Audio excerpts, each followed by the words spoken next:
Nah, Pak Mahfud, kaitannya dengan rame-rame soal tudingan terhadap Partai Coklat Parcok itu, lalu kemudian di DPR, Pak, kader PDI Perjuangan terutama itu mewacanakan untuk merevisi Undang-Undang Polri. Untuk Polri tidak lagi di bawah polisi, tetapi misalnya dikembalikan di bawah Panglima TNI atau di bawah salah satu kementerian. Pak Mahfud melihat wacana seperti ini bagaimana?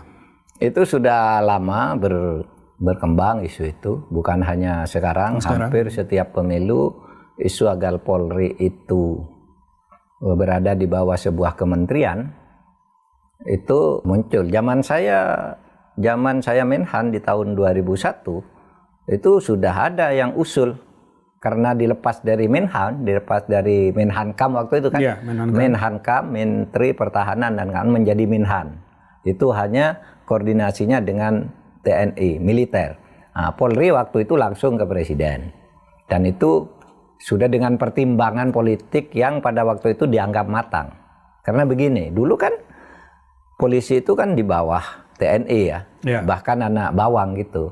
Setiap langkah-langkah keamanan, langkah apa itu dulu yang dominan TNI kan.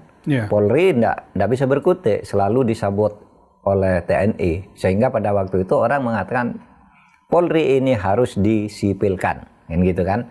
Maka muncullah TAP MPR nomor 6 dan nomor 7 tahun 2000, pemisahan TNI Polri dan cara memilih Panglima dan Kapolri, yang itu berarti Kapolri itu sudah sejajar dengan Panglima. Nah, sekarang dianggap eksesif kan. Wah, ini kok malah eksesif, lalu muncul. Kalau gitu letakkan di bawah kementerian. Memang rasanya ya, sejauh yang saya tahu di seluruh dunia polisi itu di bawah sebuah kementerian, sehingga Kapolrinya itu sebenarnya staf dari seorang menteri, tenaga lapangan, menteri kebijakan gitu.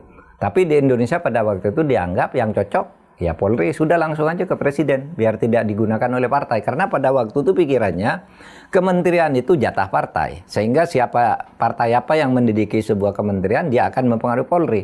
Maka pada waktu itu sudahlah serahkan aja ke Presiden. Justru untuk menghindari supaya tidak dipakai untuk politis. Justru menghindari. Ya? Oleh sebab itu menurut saya tidak perlu buru-buru untuk meletakkan lagi ke situ, tapi kalau meletakkan juga harus dipikirkan matang gitu ya. Karena sebenarnya kalau saya melihat ya Mas, Polri itu tidak profesional hanya dalam dua hal. Dalam hal politik dan dalam hal korupsi besar. Dua hal itu? Tapi itu dua-duanya parah Pak. Iya. Pengaruhnya jadi parah sekali. Iya, tapi kalau profesionalisme di bidang keamanan dan ketertiban umum bukan main loh Polri, bagus.